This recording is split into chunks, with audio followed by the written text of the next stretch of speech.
Thank you for joining us once again on the State of Freedom.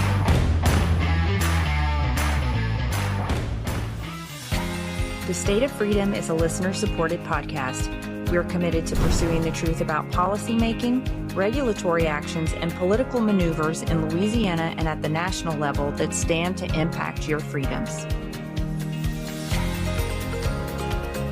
Please support the State of Freedom by becoming a monthly supporter or member of the Warrior Circle, or by advertising your business, your nonprofit, or your event with us.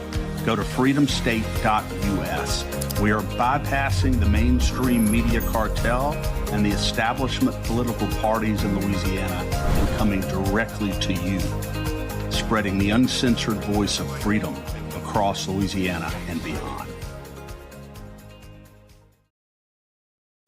Blanco Brothers has been in business in Louisiana for about 30 years now.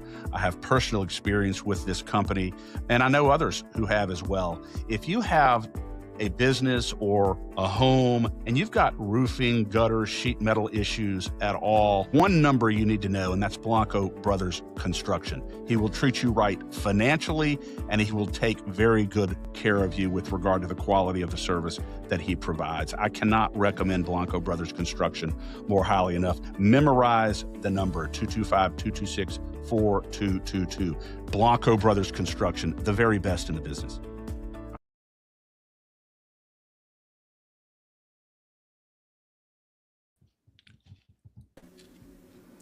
They don't work for you. That's the question I walked away with after watching yesterday's Louisiana Public Service Commission meeting, because Louisiana citizens showed up asking some pretty basic questions about the massive Meta Hyperion data center. How much power will it use? How many jobs will it actually create? And who's going to pay if the promises don't materialize? Instead of getting answers, they watched the PSC vote 3-1 to keep Meta from having to provide key information, almost any information about the project. And then the meeting got ugly, because this wasn't just about documents anymore. It was about who gets to question the people in power. And watching the way that some of these commissioners treated the people in the room, I had to ask, do they actually believe they even work for you? Because if they do, yesterday was a heck of a way to show it. This is the State of Freedom. Not the truth. It's 10 a.m. Central on Thursday, August 13th. I'm Danielle Walker, and I'm joined by my friend and co-host, the watchdog in chief of Louisiana Citizen Advocacy Group, Christopher Alexander. And we're coming to y'all live on Voice of the People USA TV and radio network, on Rumble, X, YouTube, and Facebook. Take a minute, if you would. Hit the thumbs up. If you're on Facebook, share it with as many people as you think would be enraged to know that yet again another aspect of their government is not working in their best interests. And wherever you're watching, if it's like YouTube, Rumble, just give us a thumbs up. It helps us with the algorithm. X, give us a retweet, and we will be good to go. Thanks for doing that, y'all. And you can catch us later on audio-only platforms as well. Well, good morning, Chris. Well, good morning, Danielle. How are you doing? I'm shaking with rage, but otherwise great. I'm telling you right now, I'm hotter than a rat stuck in a wool sock. I have to tell you. I am absolutely incensed by what I saw yesterday, and we'll get into it, but basic information required from public servants, and they lost, and ruled against 3-1. Unbelievable. Based on the requests that were made. Basic requests that every citizen should have a right to know. Yeah. It's astonishing. And we, I'm almost afraid for what we might say on this episode. So y'all buckle up. Right, well, you better pray. Give us a lot of grace. We did pray before, and we're going to read the scripture just to make sure that we don't go too bananas. Today's scripture is Romans chapter 8, verse 28, and it says, "So we are convinced that every detail of our lives is continually woven together to fit into God's perfect plan of bringing good into our lives, for we are his lovers who have been called to fulfill his designed purpose." And I was thinking about this morning, and some of us are type A, and we feel like we've got to plan everything out. Chris, you can attest to that about me. Some of us feel as though the plans we have had have gone completely off the rails, and we're wondering if there's any way to get back on track. Some of us feel like so much is coming at us and so much life is happening that we're just operating on the constant defensive receiving mode with what gets thrown at us with basically very little visibility or ability to direct what happens. And some of us are at a major crossroads in life, and we're concerned that we might take the wrong next step. Whatever the case, wherever you find yourself today, this is a reminder of God's character, and this is a passage to grab a hold of. So be convinced that every detail of your life is continually being woven together for your good. You are a lover of God who has been called to fulfill his designed purpose. You don't have to get it all right. If it feels like it's blown up in your face, he can still use it to accomplish his purposes. Our job is love God with all our heart, mind, soul, and strength. Love our neighbor as ourselves. Seek the Lord, trust him, and obey his instructions, and then leave the rest up to him. Absolutely. And we don't always have to see the finish line, Danielle. Yeah. We don't always have to see the finish line. But in this moment, right now, we do our duty, we do our responsibility. We make sure that the public is aware of really what is going on and how their government is interacting with them. And then we're going to let God handle the results. I believe steadfastly in ultimate victory and in ultimate vindication, and I believe it's going to occur. And a big, big part of that is making sure that the information that is so essential for people to know is disseminated. And that is what the state of freedom, the purpose and the niche that we fill. And it's a real privilege to fill it. Yeah, it is. It is. And maybe I just want to give an encouragement to people as well, something I was reflecting on this morning. People send us a lot of things that we can take a look at. You get a text and it's a TikTok video or it's a Facebook video that just exemplifies something horrific that's going on in the world. A lot of times it's related to the U.S. government or our state government. But we're not called to take on all those battles, We're really not. And so I think that what we can do when we see that, instead of going into despair mode, because it can be really overwhelming, especially this audience is extremely awake, probably one of the most awake audiences out there, one of the most informed audiences out there. That can be really heavy. That can be really burdensome.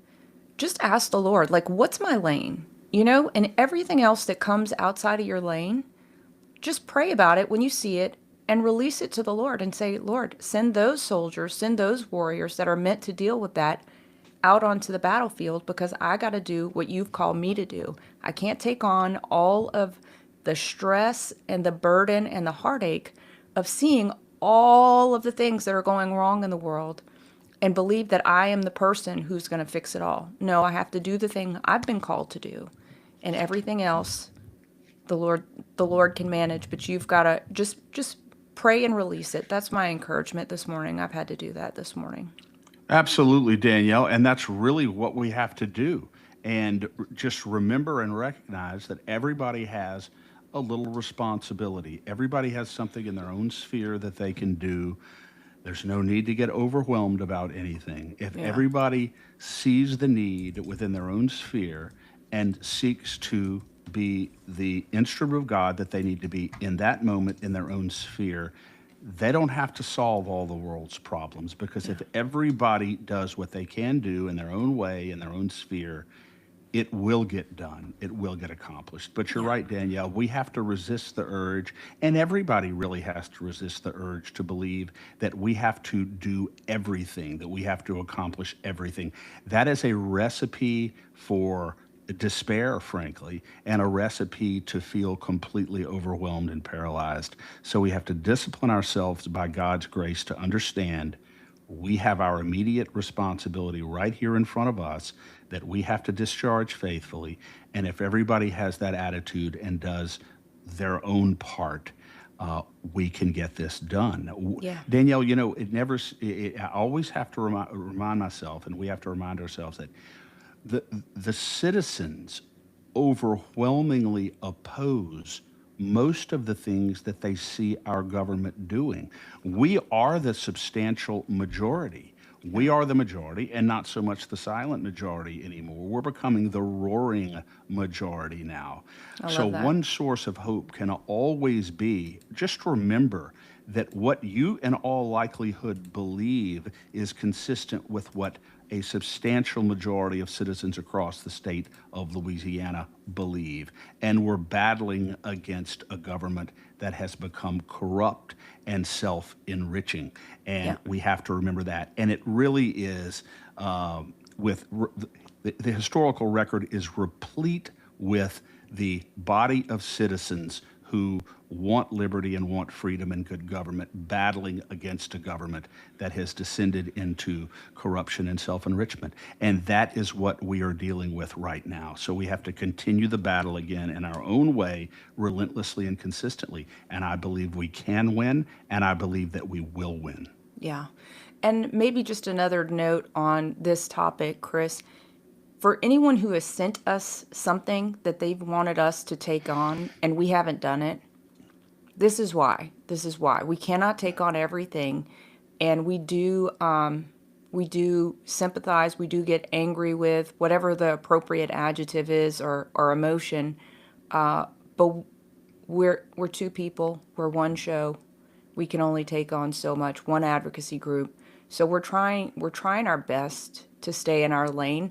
Now, please do send us stuff. It's not that we don't want to know about it, and it's not that we don't want to consider it, but we can only take on so much as well. So it's going to take all of us.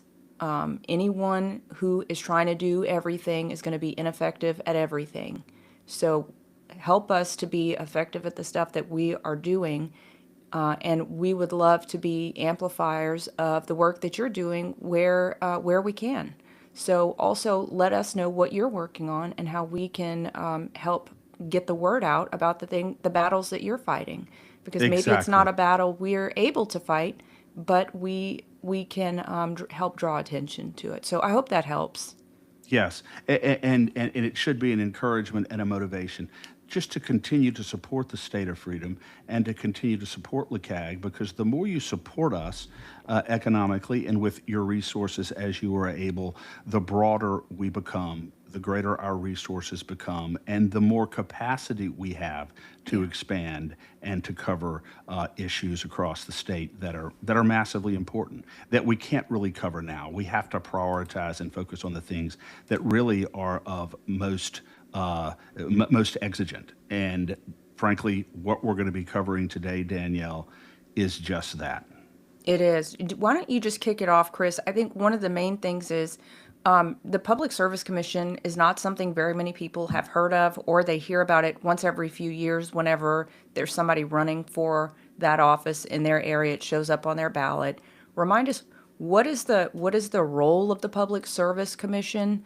And why were they meeting yesterday? Because for sure this is not on that many people's radars, because it's kind of a group that flies under the radar, frankly. It really does, but yet it's a massively important entity. The Public Service Commission is a 5-member constitutionally created organization, and its fundamental responsibility is to serve as a watchdog to make sure that utility companies do not take advantage of Louisiana citizens, that Louisiana citizens, their rates, their electricity bills are consistent with what is fair, what is reasonable, and what is manageable. They are essentially a consumer advocacy organization for Louisiana citizens. That's why they exist. Sorry.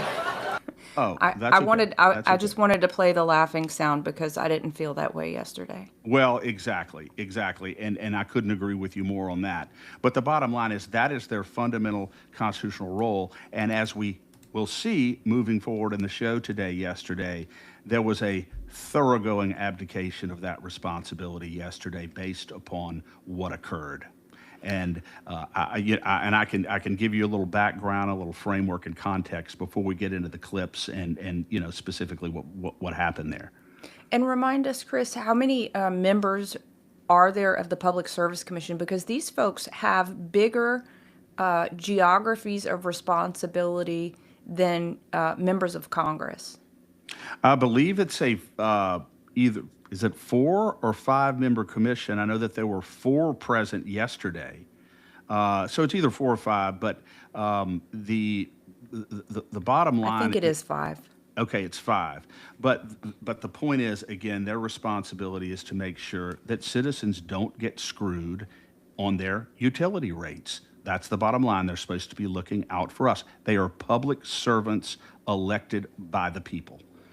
Okay, that's what they do. And then there was a meeting yesterday, and the meeting, could you just lay out what the purpose of the meeting was and what led to them having that meeting yesterday? Absolutely. Meta is in the process of building what they say is a $50 billion data center in Richland Parish. That's what they're trying to do. And they are claiming, Meta and Entergy are claiming that this will result in, $2 or $3 billion in savings to Louisiana ratepayers. They are saying that this is going to create 500 or 1,000 permanent jobs in Louisiana. They are asserting that there will be no offloading of utility costs or their infrastructure costs onto ratepayers.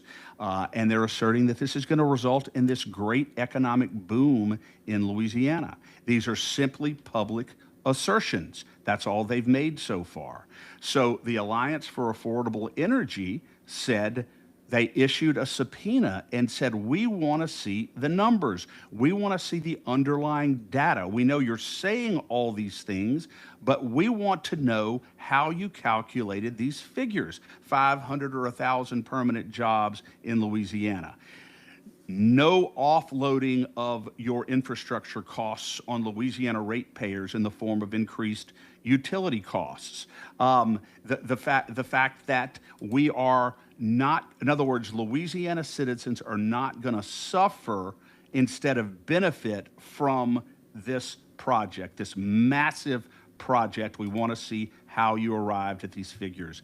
Yeah. This is information that should be available to the public, information that we have a right to know, especially when these big data companies are receiving billions and billions of dollars in tax breaks that would otherwise be going to local infrastructure, especially when the use of eminent domain, where they can strip people of their property in order to build these facilities, especially when there are potential risks to the environment, to our water contamination. All of these things, we want to know how you arrived at the figure. The public has a right to this information. And that's what the Affordable for Alliance Energy filed a subpoena. The administrative law judge heard the evidence. They had a hearing. There were 5 original categories of requests that were made, Danielle. 3 of those were denied, essentially because there was a risk that Meta's intellectual data, trade secrets, or proprietary information could be disclosed, and they have a right to keep that confidential. But the judge, you're talking about the judge denied. Right, the administrative law judge, before it went to this full panel yesterday. Just giving you a little background here. But 2 of the requests were granted, and the administrative law judge says that Meta has to provide the empirical data that underlies the claim of all these jobs that are going to be created, the fact that there's not going to be, how much energy is going to be required in order to ensure that Meta is correct when they say none of this is going to be offloaded onto Louisiana citizens. We want to see the nuts and the bolt, the granular information that produces this. We're not just going to take Meta's word for it. Meta has a vested economic interest in proceeding with this. They're not a neutral, objective party, and citizens have every right to be skeptical about the representations that they are making. This is going to directly affect us. So the administrative law judge heard the evidence and recommended that Meta be required to produce this information so citizens and public advocacy groups can verify whether or not what they're saying is true. Okay? Once that was done, Meta filed what's called a motion to quash the subpoena, okay, before the full board of the Public Service Commission. That's what was heard yesterday. Whether the Public Service Commission would agree with the recommendation of the administrative law judge that this data and this information has to be released, or whether or not they were going to overturn the administrative law judge and allow this information to remain secret. That was the background, the context of the hearing that occurred yesterday. And who were parties to the hearing? Okay, so the Alliance for Affordable Energy filed the motion to quash against Entergy, I believe, because Entergy doesn't want to disclose the information. Meta itself, interestingly enough, was not a party to the subpoena. The request, I believe, was made toward Entergy, but the bottom line is Meta has the information. They'd be required to disclose it. So it was the Alliance for Affordable Energy and numerous other concerned citizens who were testifying before the Public Service Commission yesterday to sustain and affirm the recommendation made by the administrative law judge, and the Public Service Commission had to decide the issue. And so that's what was occurring yesterday. Whether or not they were going to quash that subpoena that the ALJ said has to be honored, or whether they were going to affirm it and order Meta to produce this data.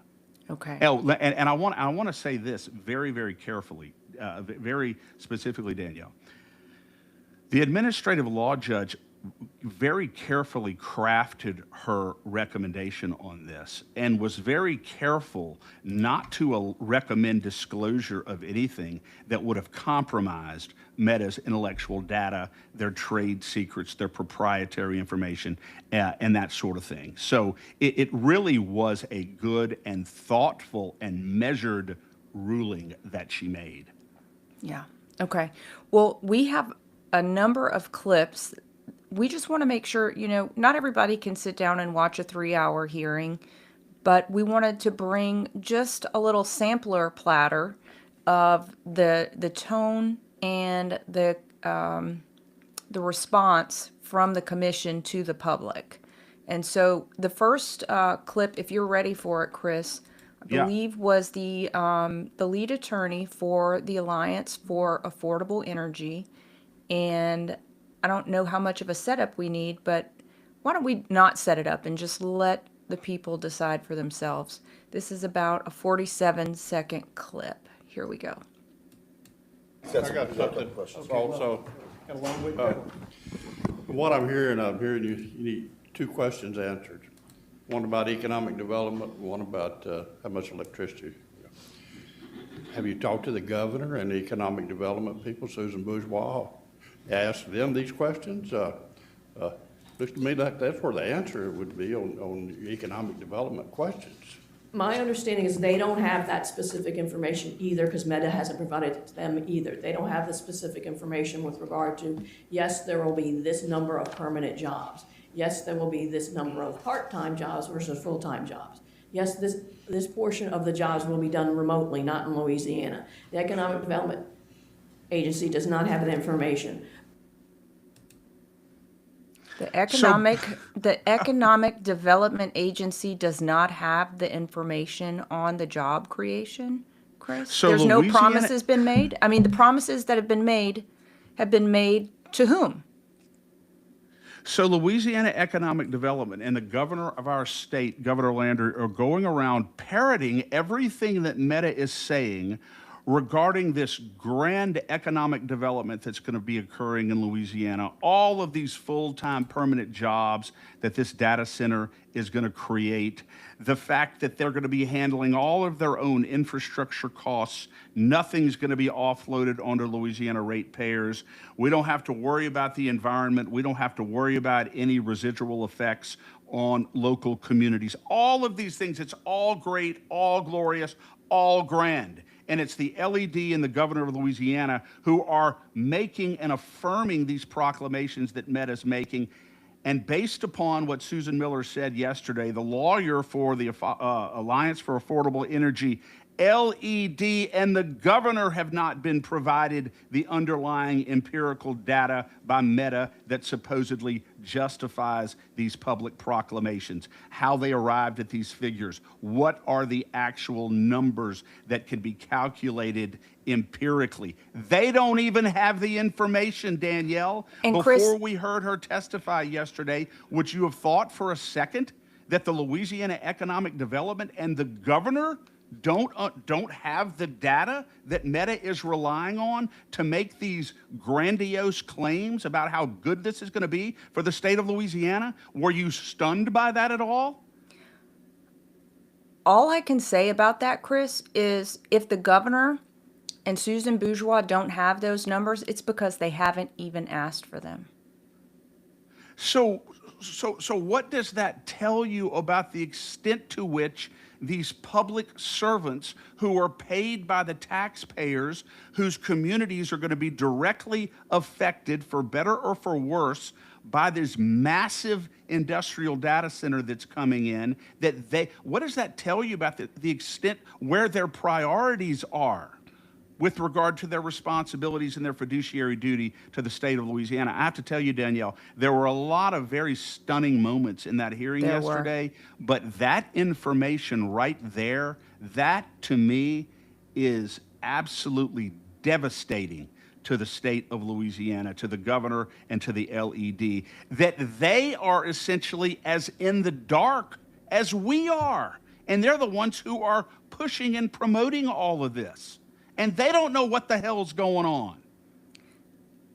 Chris, if you had a contract with a builder who's going to build you a house, would you want to take a look at maybe what he had in mind? Would you want to take a look at like how many, if the number of bedrooms you said it should have would be the same number of bedrooms that he intended to build, or you would just let him go for it? Like, just, use your artistic flair, do whatever you want. You can have all my money to do it.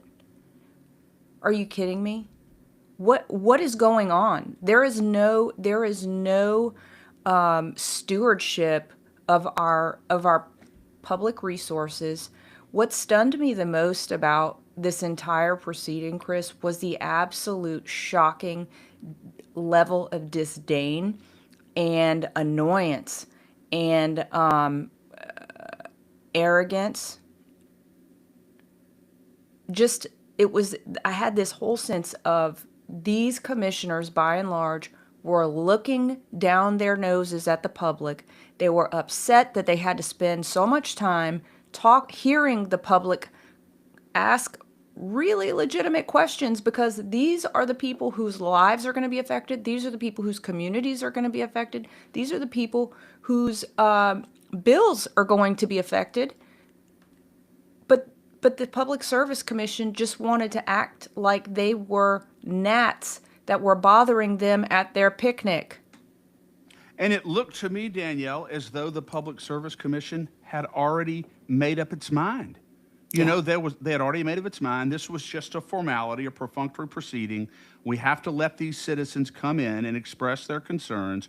But basically, we already know what we're going to do. We're in bed with big tech, and God only knows what kind of benefits these public servants are receiving for shilling for big tech and not demanding any real accountability. But to answer your question, Danielle, if someone were coming to build a house for me, and you know what? I would say if someone were going to build a house for Governor Landry, or for any member of the Public Service Commission, or for Susan Bourgeois, the head of LED, Do you think that they would want to see all the specifications, all the data, all the blueprints regarding the construction of their home? Or would they rely on the contractors to say, okay, we're going to build, 3 or 4 houses. We're going to put the pool house over here, and we're going to do this. Or would they want to see it in writing, and wouldn't they sign the contract authorizing the construction of this? Would they want all of this to be locked down in a legally enforceable contract? Of course they would. And Chris, the difference though is that in that situation, they would be spending their own money. But in this situation, they're spending taxpayer money. So apparently a meticulous attention to detail, specific deliverance of data regarding what exactly the benefits are going to be to the community in the state of Louisiana, and the numbers that you rely on, and the formula that you are using to calculate all of these grandiose claims, apparently they don't care about. Apparently they trust Meta enough just to take them at their word. And of course, and we'll get to this, Danielle, if you really want to know what's going on, you don't need to look at anything that Meta's put together. Just read the newspaper, Danielle. Just read the newspaper and listen to all the shills who testified at the PSC Commission hearing last year about how great this is going to be for the economy. We don't need to see any real data. Just read the newspaper and look at the last PSC hearing. Okay, so I want to underscore something here. This is not stopping the project from moving forward. This is a simple request for the underlying data that back up the claims you're making and show me that this is going to create X number of jobs and this is going to require X amount of energy. This is how we got there. There's absolutely no proprietary trade secrets in that request. And as you said, where they may have gotten close to that, the administrative law judge did not allow. Now, I will say one other thing, going back to my house analogy, Chris, and I'll try and be as measured as I can in saying this, but we have laid out in two and a half episodes about the way that Governor Landry has handled his governorship so far. We have a lot more to lay out, but I will make the very clear point. If Governor Landry wanted to know the details, he would know the details. He has amassed more control in 1.5 years or 2.5 years than any other governor I can fathom in my lifetime. He has put his finger in so many pies that don't belong to him. I mean, if we need to recount them, we can. So the indigent defender that we talked about, that office, he got involved in that. He wants to get involved in the impeachment of judges. He inserted himself in choosing LSU's head football coach. Okay, so there's no limits to the level of involvement and control this governor wants to have over the state. Yet when it comes to this massive, Manhattan-sized project, he doesn't have the underlying data. If he doesn't have the underlying data, it's because he doesn't care. That is the only conclusion that you can come to, Danielle. I consider it to be a massive dereliction of public duty, precisely because of the potential adverse effects that this can have on local communities across the state of Louisiana and the risk that's involved in this. And it's not as though these are purely private-to-private transactions. They couldn't be doing this without these tax subsidies. They couldn't be doing this without taxpayer money. They couldn't be doing this if it didn't require rezoning of private property in many places in order to get this done. They couldn't be doing this if they didn't have the threat and the specter of eminent domain, which is the seizure of private property in order to accomplish these objectives. They couldn't be doing it if it didn't directly involve the public. These are public issues, public matters that directly affect us, and yet the public is being entirely foreclosed from seeing the actual evidence and the actual data that is being underlying these claims. I think it is a massive dereliction of public duty is what I believe this is, what it comes down to. Chris, before we move on, a point of clarification from you. Is there any statutory framework in which they can already use eminent domain for these data centers? Or are they going to have to pass a new law to enable that? I mean, I don't put it beyond them to have that level of treachery going forward. Don't get me wrong. But I'm just saying, as it stands now, can they do that? If they had to do if there was a case here on data centers where they had to use eminent domain, they would go before one of the public agencies in Louisiana. I don't know that it would be the Department of Conservation. It might be the EPA here in Louisiana. But the problem, Daniel, and they would have to show that this is in the public interest, that this is a public utility, a public service that would be provided to the public. But the problem is there's not going to be any relief if someone challenges eminent domain in those agencies, because they are all neck deep in this. This is a broad-based network in Louisiana from LED, from conservation, from the legislature, from the governor, all and these private corporations. They are all in bed together pushing this. You and I talked before the show about something called regulatory capture, and I know we'll get into that more and more. But the bottom line is, because of the degree to which these public agencies are being enriched directly or indirectly, their responsibility to regulate these industries and make sure that they really are in the best interests of the public, which is their job to do that, are severely compromised. So the only way, I think, in the case of eminent domain would be to challenge it in court and then spend God only knows how much money and hopefully get relief at the end of the line. But the bottom line is, you're not going to get much relief regarding eminent domain on the agency level in the state of Louisiana because of the incestuous relationships that exist here and because of this broad-based network that is pushing all of this. So you're saying that that's so shameful. That's so shameful. So they're not going to rely on the existence of or non-existence of a law. They're not going to look at the Louisiana Constitution and say, oh, there's no path for this. They're not going to look at the volumes of statute and say, well, it doesn't specifically say here that data centers are a public good, so I guess we can't do this.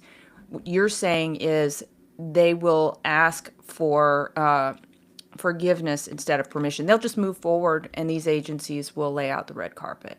Absolutely, and just look at the carbon capture and sequestration issue, Danielle. The Constitution of the of Louisiana specifically says that you can't expropriate land for the benefit of primary economic benefit or economic development, so to speak, of a private corporation. But at least they passed an illegal law to make it look like they could.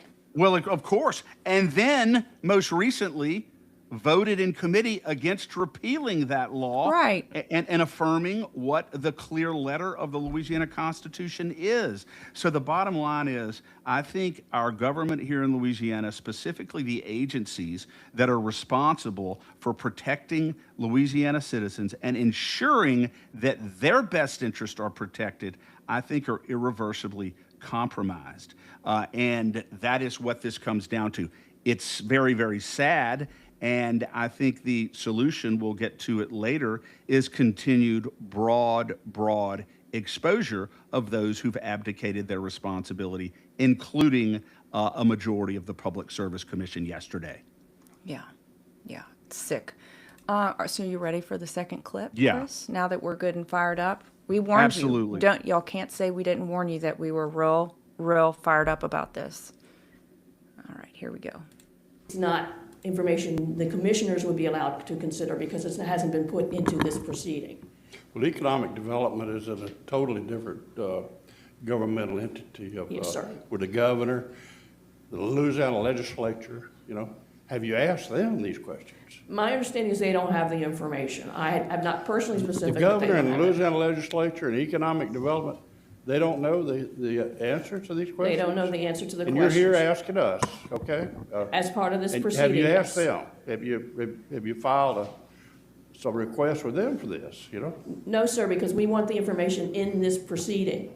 That's the only way we can use it to develop our case with regard to whether Entergy's application should be approved. So the fact that, and I have been told by others that the economic development does not have the information we're asking for, the governor's office does not have the information we're asking for. Meta has refused to provide that information to anybody.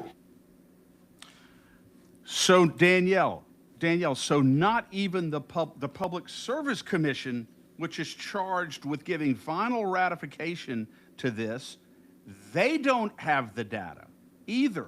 They don't have the empirical data that justifies all these claims that are being made. And my question to Commissioner Francis would be this. Commissioner Francis, why don't you make sure that Meta has the burden of proof? They're the ones making all these assertions. Why don't you make sure that the Public Service Commission has the data, the underlying information regarding all of this?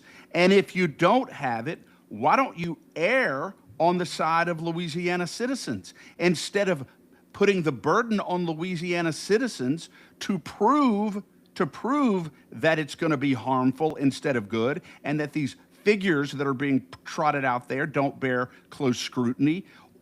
And you're asking them to prove that even without giving them the data to consider to look at. So basically you're saying, okay, so nobody has the data. You can't get the data from the legislature, from the governor. We don't have the data, whatever. So we're going to go ahead and vote against you, quash this subpoena, which would give you the information, basically because we don't know anything. And by the way, go ask somebody else for it because, basically it's not our responsibility. So nobody knows what is going on. The very people who are charged constitutionally and electorally, frankly, to take care of the citizens of this state and protect their interests, they have no idea whether or not what Meta is saying is true as far as anything that has any evidentiary or empirical value. And yet we're going to go forward and continue to bless this process all the way to the end. That's essentially what's going on here. Does that amount to malfeasance in office, Chris? Because if you are operating in a way that says, I would prefer we all keep our heads in a paper bag right now so that none of us can be held accountable, should the data not meet expectations, should the data not match the claims. So instead of doing what's in the best interest of the people, which is in my job description, which is the oath I took to uphold, I'm just going to say we don't want the data, so we can't be held accountable for what the data says. Exactly. We don't know the data, so we can't be held accountable for what the data says. We don't know the data. We have no idea whether or not it's consistent with the claims being made. So therefore, because we don't know anything, we're going to go forward and bless this nonetheless. Chris, it is absolutely bizarre. It's absolutely bizarre to me. do you remember the 90s whenever people would show up to the Saints games because they had season tickets, but not for any other reason, and they brought paper bags and would just wear them on their heads because they knew that's how bad it was going to be? Maybe we need to encourage everyone that attends the PSC hearings to just attend, bring your own paper bag, and as these commissioners look down their noses at you, just put your paper bag on your head and say, look, we know you don't want to know the answers. We know you're not looking out for our best interests, so we're just gonna hide all the information. We're gonna hide our little eyes so that we can't be held accountable. That's how I feel right now. Absolutely. That's exactly how I feel. The ain'ts. You're talking about the ain'ts. Yes, yes. We should give brown paper bags to everyone who goes and testifies, and perhaps they should bring some extra brown paper bags to put so the public service commissioners can put it over their hand, and maybe some sand that they can just bury their head in. At least it would give graphic, it would graphically illustrate exactly what is occurring here. Because there's really nobody who's responsible for authorizing and regulating this who is doing their job.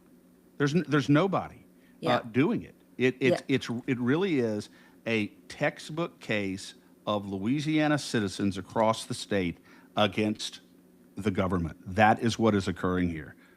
Truly sad. I do want to say this, Danielle. I have respect, and I've never met her, but I do have respect for the administrative law judge who made the recommendation that she made.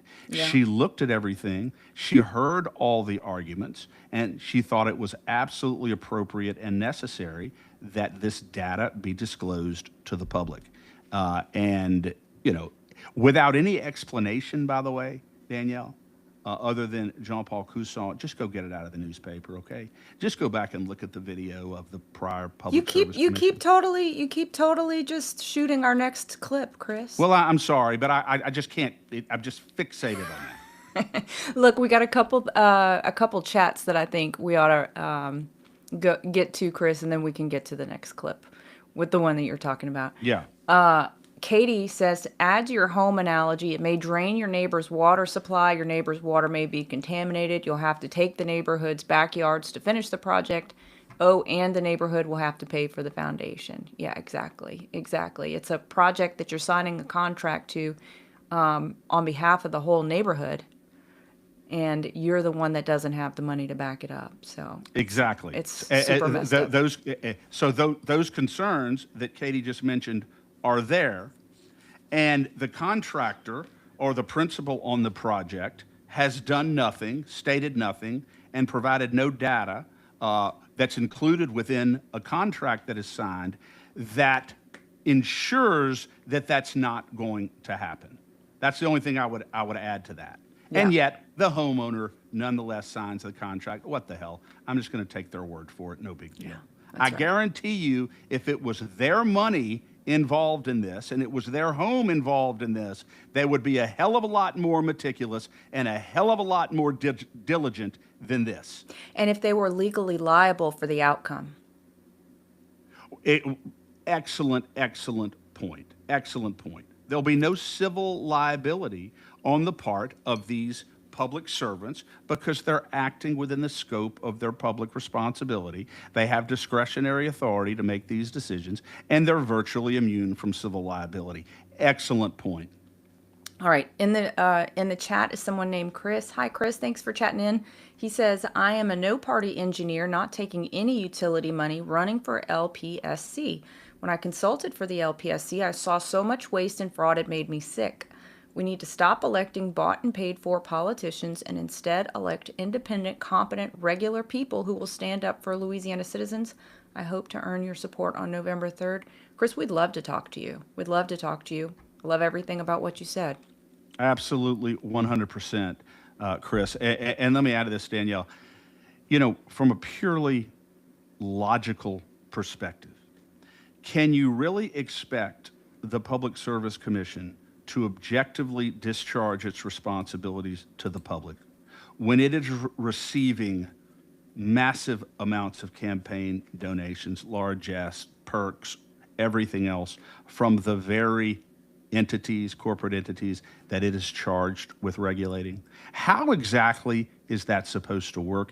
It's the exact same thing that JFK Jr. said on the federal level, where you have all these health regulatory agencies that are responsible for ensuring that all of these vaccines and all of these medical products that are being trotted out by big pharma are safe and healthy and necessary for American citizens. Big Pharma has a massive profit interest in getting these things approved, and the very people who are responsible for vetting them and approving them are receiving massive amounts of money from those very organizations. How is that supposed to work? And how is the public supposed to have any confidence that their regulatory agencies charged with protecting them, their health agencies, are actually doing that? This is the exact same thing, Danielle, on the state level. That's exactly what is occurring here. And I guarantee you that was what was involved in this decision yesterday. I don't believe that there was one public service commissioner on that panel yesterday who in their heart of hearts does not believe on some level that the public has every right to know what is going on here. The bottom line is they chose differently. They chose to abdicate their public duty to fall in with the corporations that are providing them so much money and benefits against the citizens of the state. That's what's occurring here. Where are the researchers? I'd love the researchers to get involved, because what I'd like to know is what kind of property purchases have the commissioners been making in the last couple of years? What kind of stock trades have they been making in the last couple of months? I just think that there is more than campaign donations that is enticing these people to behave this way. And I think that someone with a good research instinct might be able to get to the bottom of it. Yeah. I mean, Danielle, great point, and slightly off point here, but I think consistent with the principle of what you're saying is, I mean, you look at Julia Letlow, who it's disclosed a couple of days ago, signed a non-disclosure agreement that basically capped her ability to talk to her own constituents about this huge Hyperion meta project. And then long after she signs the NDA and gains access to inside information, she purchases Meta stock. And, ultimately, between that and all the rest of her inside stock trade, she ends up standing to make, or at least the stocks themselves are worth millions and millions of dollars. You're right. There should be a deep investigation into the extent to which these public officials are benefiting financially through stock trades or otherwise from information that they are getting through these NDAs. I think that is a huge issue that we need to work on and get to the bottom of. There's no question about it. And is there any evidence, or has anyone looked at whether the PSC members themselves signed NDAs? Because wouldn't that be something? You know what? I thought about that this morning, Danielle. Of the 54 people or so, I'm trying to remember if there are any on there. There may have been a public service commissioner who signed one. If y'all know, chat it in. We'd love to know. I absolutely would love to know that. But according to what the lawyer said yesterday that we just heard a little while ago, even the Public Service Commission is not aware of the underlying empirical data regarding these projects. So well, maybe they're just not allowed to tell us. Maybe they're just not allowed. Maybe they're just not allowed to tell us. So can you imagine? Do you want to play the next clip, Chris? Yeah, let's play it. Okay.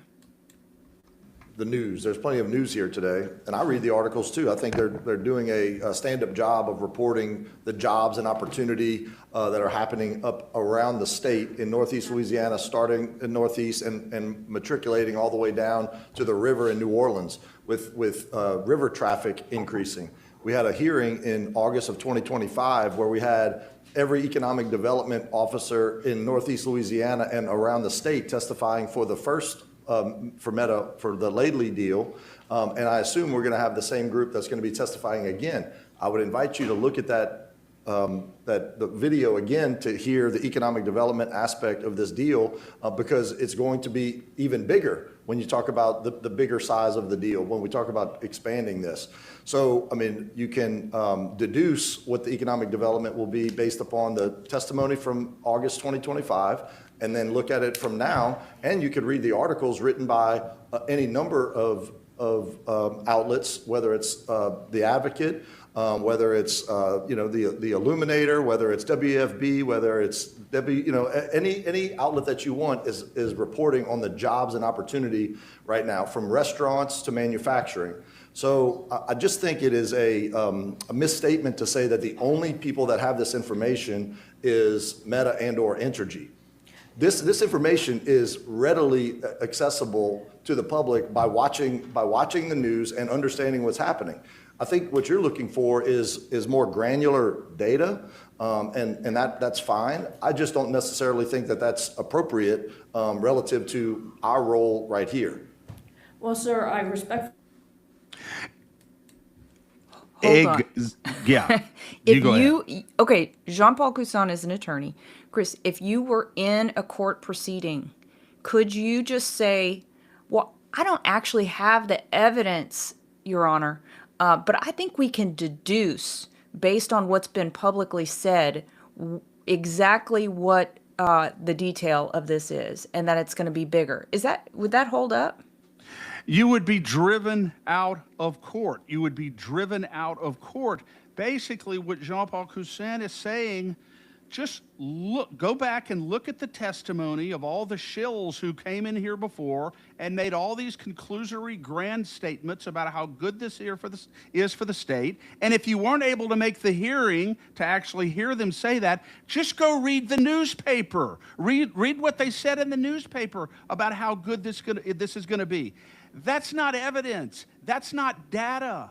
Those are conclusory statements based usually upon self-interest that prove nothing. The whole purpose for these advocates being there yesterday, the Alliance for Affordable Energy and many other citizens who were there, is we want verification for precisely what is being reported in the newspaper. We're not just going to take these people's word for this. We don't have a responsibility to do that. You have a responsibility to make sure that what they're saying is corroborated by competent evidence, by empirical data, the formula that shows exactly how they reached these conclusions. I can't believe it. Okay, Danielle, look, when we finish the show today, all of my anxieties and all of my concerns about this are going to be allayed. I'm just going to go pick up a copy of The Advocate and a copy of the Louisiana Illuminator and just read what all of these economic development shills have said about how great this is going to be for the state. And we don't have anything else to worry about, Danielle. Right. We're fine. We can sleep well tonight. We don't need evidence. We don't need data. We don't need information. We don't need any proof. We don't need anything. Let's just go read. Just go read the paper, Danielle. This is the new version of trust the science. Well, we can't show you the science because, well, it's science. So just trust it. Exactly. Yeah. And you trust the science by reading the newspaper. Just go read the paper. That's all you got to do, Danielle, and we'll get it. And forget about what Thomas Jefferson said about if you want to be totally uninformed, just don't read the paper. If you want to be totally misinformed, read the newspaper. This gets us nowhere, Commissioner Coussin. It gets us nowhere, and sadly, Danielle, that was the most robust defense that was offered yesterday by any member of the Public Service Commission as to why they are allowing Meta to continue to conceal this data. You just got to go get it out of the paper. Yeah.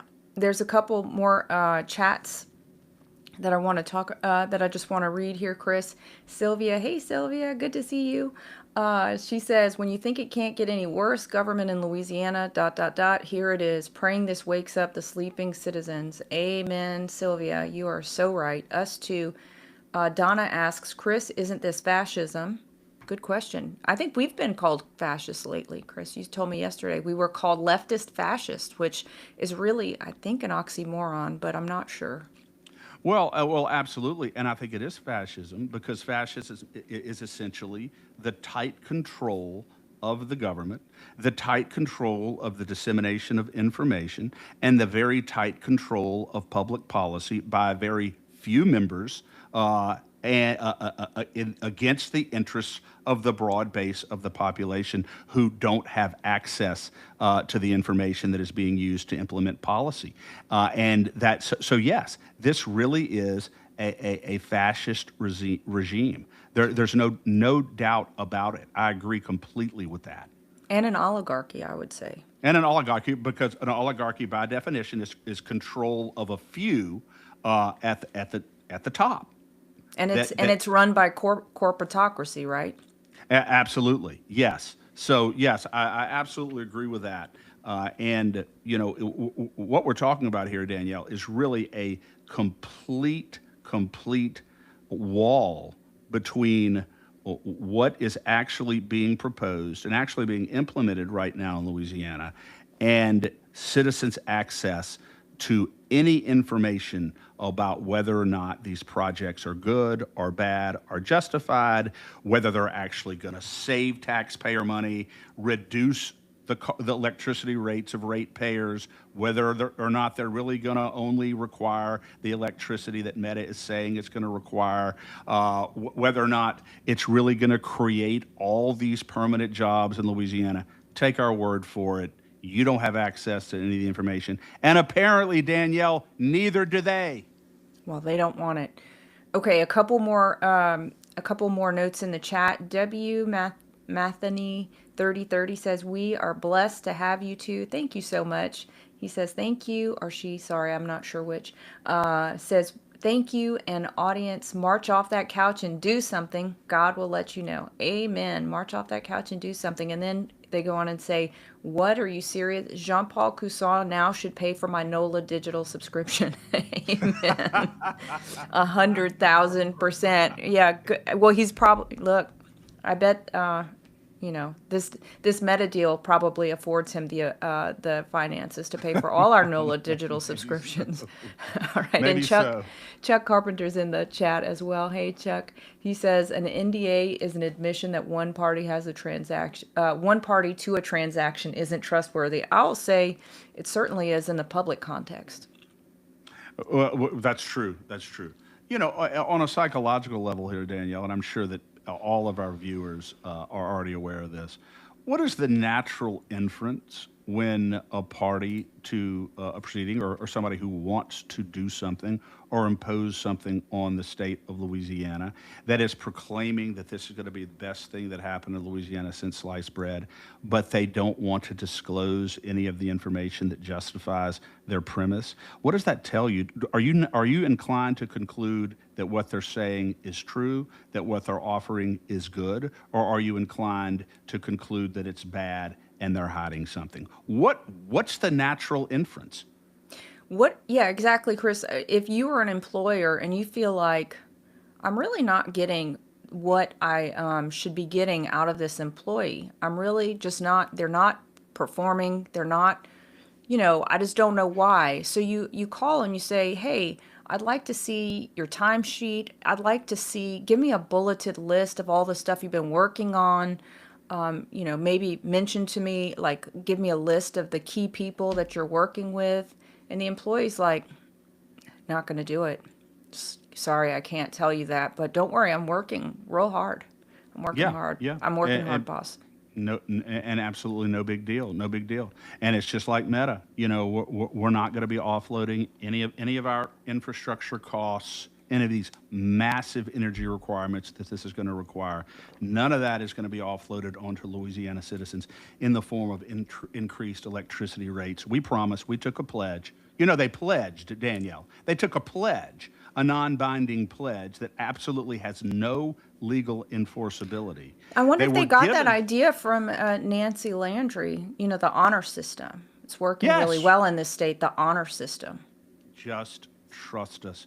And they had an opportunity this past session, as you and I have talked about, Danielle, under HB 922 with Schermerhorn, to put their money where their mouth is and say, look, we have a bill here that would simply codify and require these data centers that would prohibit them from offloading any of these costs onto Louisiana ratepayers. That's right. Legal prohibition against doing that. And both the representative from the PSC and Entergy were both there opposing that bill. And all the bill would have done would simply prohibit them from doing exactly what they've already pledged they're not going to do.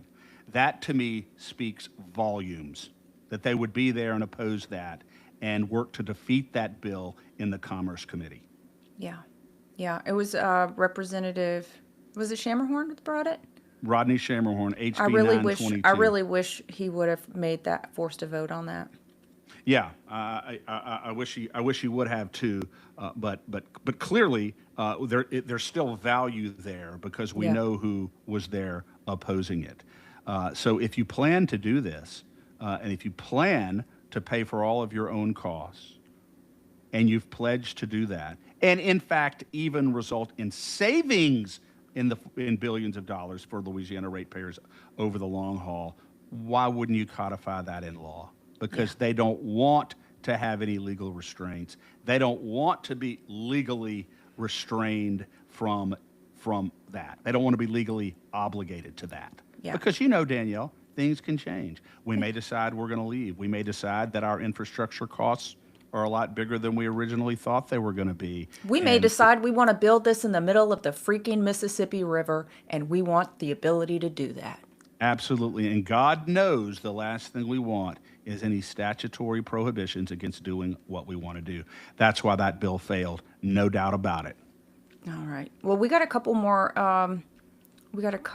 Clips we want to play for y'all. How's everybody in the chat? Y'all doing good? Y'all going to stick with us on this? We're probably taking a few more minutes than we would normally, but you can see the level of outrage we're working with here. Pretty incensed. So I'm just going to take this as a let's move forward, but y'all keep us posted. Let us know how y'all are doing, and we will hit this next clip, Chris. Before you do that, Danielle, is this the one with the white-haired lady? Mm-hmm. Okay, because let me just set this up. You want to set it up? Well, this is her statement partially in response to what J.P. Couson said about just going and getting all the information in the newspaper. Yeah. So excellent. Here we go. I'm a retired worker living on Social Security, and I'm speaking for the Louisiana Workers' Council. I have a statement to read, but I want to go off script for a moment based on what Commissioner, pardon me, Francis is on the end. Gentleman Couson. right here, said that, well, all this information is public. You can just go to the newspapers and you can find out there what the jobs, all the jobs are going to be created. I want to first remind everybody here. Couson said that, not me. I first want to remind everybody here that under the Landry administration, the ITEP, which is the Industrial Taxation Exemption something, repealed the necessity for tax exemptions to be given on the basis of job creation. And therefore, the $3.3 billion tax exemptions for 20 years that are being given to the Meta Corporation are not. We don't deal Well, with tax this was issues. brought up in this Right. hearing, so as from the purpose of squashing the subpoena by saying that all this information is public, in effect, it's not public by the Industrial Development Board at all, because it's not a requirement Just to let any you know, longer we're not that. doing the quash today. This is, the quash This will is be in. about the subpoena. Yeah, but the quash motion is in September. This is just about it's the first issue. Well, my The staff understanding. will identify But I the just point. want to make that point, being as it came up, that information, and in fact, what was revealed by the advocate and revealed by the illuminator in the past was that promises of job creation that were given for the basis of tax exemption were not fulfilled in any manner at all. And that is why it is very important that on the record it be stated what permanent jobs, if any, full-time, part-time, will be, and where they will be working from, actually must be read into the record of this proceeding. So excellent. I mean, it's clear that the public is more informed than the Public Service Commission on this. So Danielle, the what is it? The ITEP, Independent Tax Exemption Program, or whatever. You heard what she said, that Meta is getting billions and billions of dollars in tax breaks that would otherwise be going to local infrastructure, schools, whatever else. And the requirement that they guarantee a certain number of permanent jobs to give job stability to Louisiana families as a result, in exchange for all these tax exemptions, was repealed. So right now, they're getting all the tax breaks, and there is no requirement by law that they create 500 or 1,000 or 1,500 or whatever it is permanent jobs in the state of Louisiana, because that was repealed. The second point is this. speaking of the advocate and the illuminator, they specifically have written that past promises that Meta has made and other corporations have made, that for all these tax breaks, we're going to create all these permanent jobs, have not been fulfilled. They've not done what they were supposed to do and what they apparently pledged to do in exchange for these tax breaks. So once again, there's absolutely no enforcement mechanism. They're getting all of these benefits, they're getting all of these concessions, and they're not being required to do anything in return, really, other than come here, make a ton of money, and build a huge data center in the state of Louisiana.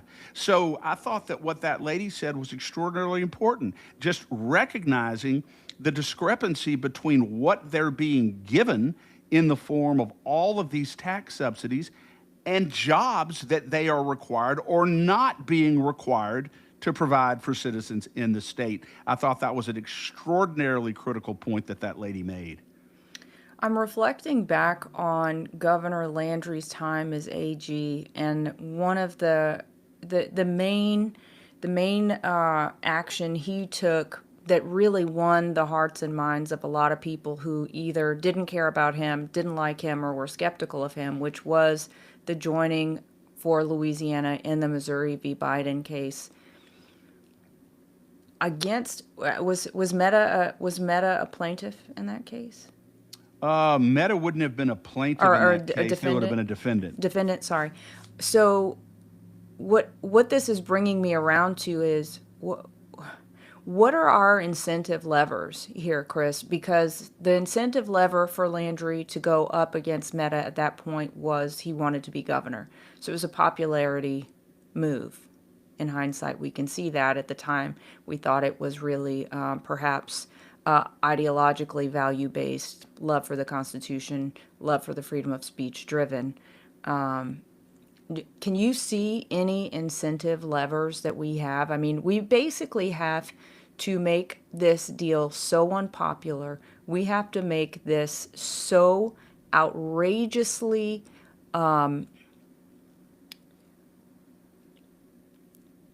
diseased that nobody wants to be anywhere near it. No public official will want to be near it. That's the only thing I can think of, Chris, because clearly the incentives for this,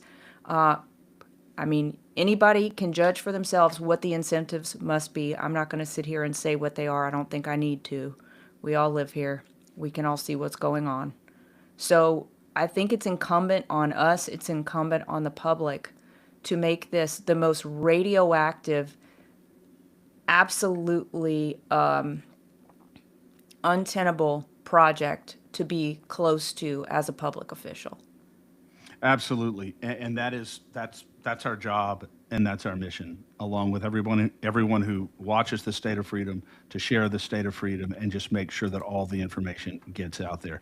Your first point, Danielle, I just find it supremely incongruous that Landry as Attorney General, and we alluded to this the other day, that Landry as Attorney General would be instrumental in exposing Meta's systemic corruption of constitutionally protected speech, acting in collusion with the federal government and state actors. It was the lawsuit of which he was a part as Attorney General that exposed that. And now Governor Landry is championing a massive multi-billion-dollar projects by which that very same entity is going to be making billions and billions more dollars and acting under the cloak of secrecy and not allowing the public to speak out about this because they don't have the information that they need to weigh in because they don't know what's going on. I find that extremely incongruous that is the situation in the historic relationship between Jeff Landry and Meta. Well, it's a beautiful point that you're making there at the end, especially, which is the censorship of the curiosity of the people. The demands of the people for information are falling on deaf or unwilling ears. Well, and really, it is a censorship of constitutionally protected speech. Isn't it? If you are working in concert with others to suppress the very information that allows the public to speak in an informed and educated way about this. So indirectly, that in and of itself is censorship of speech, because you're depriving them of the tools and the data of the information that enables them to speak intelligently about it. So yes, I mean, I think you could make more of a direct bridge there, because Yeah. I think this also is essentially censorship of speech. Yeah, I think so too. We have a couple more clips, Chris. There's one about that's a revelation about Entergy's level of information. You want me to play that one now? Sure. Here we go. Meta publicly stated that the power they need is less than half of what Entergy is proposing to build for them. The judge's own ruling found that Entergy doesn't even have the underlying data behind Meta's numbers. So the company asking you to approve billions of dollars in new infrastructure can't explain on record why it needs that much. How can you make a public interest determination without the facts? And a very limited, narrow scope of facts: job creation, energy demand, and what the impacts will be to the ratepayers of this state. Pledges and promises that are without teeth, would have no enforceable action, that, like the governor has tried, does not provide for the ratepayers. This is very simple. They're asking for the information that led to the determination of, is it going to be 12 jobs? Is it going to be 10,000 jobs? Is it going to cost me and my family, who are Entergy customers, to subsidize what's already been one of the richest companies in the world, already subsidized with billions of dollars in sales tax exemptions?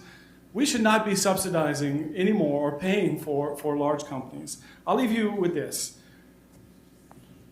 These are the two questions Meta is fighting hardest to keep sealed. What are the electricity demand? How many permanent jobs will actually be created? And these are exactly the two questions the judge already ruled are relevant in your public interest determination. So we've already given this company so many tax exemptions. You are the regulators charged with protecting the public interest. And I know each and every one of you love this state and do care about your constituents. I think this is an opportunity to pull back the curtain on and actually be transparent and let us know how this will benefit us, and it's not some voodoo economics that will just cause greater harm. Thank you for your time. Thanks for the opportunity to speak. Isn't that damning? Is that it in a nutshell? Is that it in a nutshell, Danielle, what we're saying? I don't think I can say it any better than the way that gentleman just said it. The one thing that is revealing about what he said was, if it's true, did he suggest that not even Entergy, that is pushing for approval of all of this, Entergy, our public utility company, they don't even have the underlying data about this? Is that what he said, or did I misunderstand? He's absolutely saying that very directly. He's not suggesting it. He is saying it. So Meta, so it's certainly plausible to conclude that Meta is the only company, the only people that have this actual information that justifies all these grandiose claims about all this great economic benefit coming to Louisiana in the form of jobs and infrastructure and all the rest of it. They are really totally being taken, the veracity of what they're saying, the company that stands to gain the most from this, they are being asked to be taken at face value. Yeah. No proof, no verification, no nothing. Here it is, believe it, and let's move forward at lightning speed and approve this. It is an absolute disgrace, and it is a betrayal of every citizen in the state of Louisiana. It is. And I'll go ahead and play the next gentleman, because I think he went right after that guy, and I think their comments dovetail really well together. Governor Landry assured the public on May 5th of this year that private property rights are sacrosanct in Louisiana. I hope the Louisiana Public Service Commission shares those same values. I'm worried about the long-term impact to Entergy rate base after the initial term of the ESA expires in what I understand to be 20 years. It's my understanding that the infrastructure requested for this project has a lifespan of 40 to 50 years, and in some instances longer. My request to the commission is that they vote to allow full transparency into jobs created, power requirement calculations, and full details of the ESA with Entergy and Meta for Entergy and citizens in Louisiana to determine if the current plans on the table are a good idea. What assurances does Louisiana and the Louisiana ratepayer have that any costs surviving past any unforeseen circumstances with Meta, they will not be left on the hook? Without your vote for transparency, we will have none. Thank you. And I You're thought right, there was sorry, Chris, there was another part, and it was maybe the previous gentleman who went on to say in the hearing itself that after Hurricane Ida, he talked about New Orleans residents being without power for I think he said 2 weeks. I mean, down here where we were hardest hit, I mean, it was a lot more than 2 weeks. I can tell you that much. And he was just saying, look, in the instance of a hurricane, how can we be assured that we're going to be the priority? How can we be assured that Meta's going to, or that Entergy is going to have the manpower to get us back online whenever that is one of the instances that killed the most seniors in recent history in our state because of the tremendous heat that was happening at that time. So I think those are reasonable questions. We're talking about, don't kill our seniors. Will we be able to have air conditioning? And I mean, look, while we're sitting here, I got an alert that Terrebonne is under a heat advisory because we're nearing 100 degrees. So if the power goes out and these people are in poor health, what's going to happen? Is Entergy going to put the data center back online first, or are they going to care about my great aunt? Well, Danielle, if the way the Public Service Commission and other public servants, the priority with which they're treating Louisiana citizens now, I would suspect that it's the data centers who would get the priority, and that their infrastructure would be rebuilt first before Louisiana residents were taken care of. So that is a legitimate concern. I also want to say something about, what Governor Landry said. I don't know if the guy believed that I can't imagine. Governor Landry actually believes that private property rights are sacrosanct in Louisiana. You and I have had a discussion about that on our show. Clearly, Governor Landry said that, and clearly it's 100% false, because eminent domain is clearly available both for the pipeline burial and also the permanent burial of industrial waste under people's property.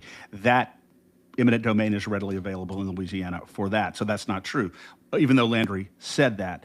But the bottom line is, I think what he was touching on was, what do people have to basically worry about whether or not their private property is going to be expropriated, or their neighborhoods are going to have to be rezoned because of this project. That's another thing that is causing people a tremendous amount of concern. But I think, I'm glad that we were able to encapsulate. I think between all of these little clips that we saw, Danielle, I think it is a real encapsulation of all of the concerns that people had. And of course, as you know, Danielle, at the end of the day, with no explanation whatsoever, the Public Service Commission ruled 3-1 to quash the subpoena and allow Meta to continue to hide this data. And the lone commissioner who voted in favor of the people, and we didn't get into this at all, but I think it was so excellently done. Devontae Lewis, a commissioner, a Democrat, got up, I think he's from Lake Charles, and he just rebuffed the commission. He rebuffed the chair, who was trying to basically silence him and not get the things that he wanted to get on the record read into the record. And he got a lot of things. He had a lot of excellent things that got put on the record that I think the PSC would have wished he hadn't. And a lot of that ended up getting covered through the clip, so we don't need to dig into that too much. But I think it's we have to stop thinking in terms of party affiliation, because clearly, if we look at this particular issue, who's operating on your side? Who's operating on behalf of the people? It is certainly not the people who are sitting up there wearing a capital R on their badge, right? This is a Democrat who's the only one who's saying, hey, the people deserve to know the answers to these questions. And so I'm not beholden to party politics, and we've been criticized for that, Chris, and I guess we'll continue to get criticized for that. We're beholden to the Constitution. We're beholden to what's right for the people of this state. We're beholden to the scriptures and how they explain how we're supposed to live. I'm not beholden to the value system that's dictated on high from some organization that claims to have my best interests in heart. No, absolutely not. Look at the way these people have behaved. They've behaved like complete and absolute arrogant animals, and shame on them. Exactly, Danielle. And yeah, Devontae Lewis, you and I probably would agree with Devontae Lewis 5% of the time, maybe 10% of the time, maybe, and we would disagree with him on a broad range of policy issues and probably disagree with him very strongly. But it's interesting that he was the only one, the leftist Democrat on the Public Service Commission, the only one who was speaking in any meaningful way on behalf of Louisiana ratepayers and Louisiana citizens and demanding full transparency in this case. So, far from being concerned that we would be aligned with Devontae Lewis on this issue as constitutional conservatives as we are, I find it vindicating. I think that it vindicates our fidelity to the Constitution, to what's truly right and truly wrong, that periodically we would find ourselves aligned with people who otherwise we would disagree with on everything. It shows that we're not robots, it shows that we're not mechanical, and it shows that we are not reflexively loyal to any political party. It is the Constitution of Louisiana, the Constitution of the United States, that will always have our fidelity and our loyalty. And our Constitution says that this is a government of, by, and for the people. And you would have never guessed that yesterday in that Public Service Commission hearing, but for the courageous and very outspoken statements and conduct of Devontae Lewis. So I give him credit for that, and I give credit to all of the other Louisiana citizens who testified on behalf of transparency and openness and accountability in government. And I think you're right, Danielle. We have got to make sure that this information continues to get out there as broadly as we possibly can, and ultimately just make it untenable, make this issue so radioactive that no public servant, no public official wants to have any part of it anymore. Yeah. And I guess we can come up with a few calls to action right now, Chris, but people can certainly pick up their phone and call their commissioner and let them know exactly how happy or unhappy they are with the way they voted yesterday. So why don't we just make that a call to action right now? If you are watching or listening, we will drop the PSC link in the chat, and we'll drop it in the show notes for sure. Let me see, LA Public Service Commission. And we will just say, let's everybody just make a plan to call. I know my Public Service Commissioner is Jean-Paul Cousson, and I know that I was very displeased with the way he conducted himself yesterday. So I'm going to call and let him know. You should do that. And obviously, Danielle, share, subscribe, support the State of Freedom. We are on a relentless mission to ensure that the State of Freedom podcast is heard everywhere in the state of Louisiana, so that citizens know that there is a portal, there is a venue through which they can receive information that they're not going to get anywhere else. They're going to receive the truth here so that they can know what to do with it and know how to act. I think knowledge is power. I will always believe that. And again, that is one of the ways that we can accomplish what you said earlier, which is to make this issue just so untenable, so unappealing, and make it so glaringly obvious the extent to which people who are supposed to be protecting and serving the citizens of this state are in fact doing just the opposite. And we can continue to get that word out, and we will, because we're not stopping. Yeah, we're not stopping. And if you would like to support the work that we're doing, if you would like to make sure that this platform continues to grow, please join for $10 a month at join.freedomstate.us. Membership has its perks. There's a couple perks that you'll get to see on the website, but one of them is that you get to dial in and be part of the conversation directly on Warrior Wednesdays. Anyway, I'll let you go and take a look at it because I know we've gone quite over, but we would love for you to join and show your support. And if you have a business that you'd like to promote through this, please also reach out. Danielle at freedomstate.us, Chris at lacag.org. We'd love to see what you got and take a look at it and have a conversation with you. And Chris, absolutely. Our viewers are growing by leaps and bounds every day here on the State of Freedom.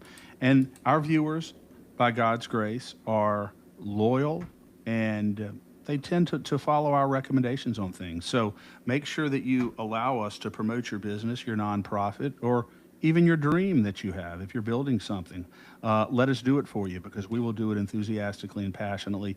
And we don't accept any support here from any big special interest. We don't accept any support from any big special interest lobbyists. Nobody. It is Louisiana citizens and Louisiana citizens alone. And we're going to continue to build it just the way we've been doing it from the ground up, because we're not going to be compromised on the altar of politics and corruption. We are going to be able to, in good conscience, maintain our independence, our intellectual independence, our moral independence, and our political independence, so that we can continue to be the voice for Louisiana citizens across the state. And it's such a privilege to be able to do it. It is, absolutely. And talk about LACAG as well, Chris. Absolutely. We have some big things coming up this next session, repealing these NDAs,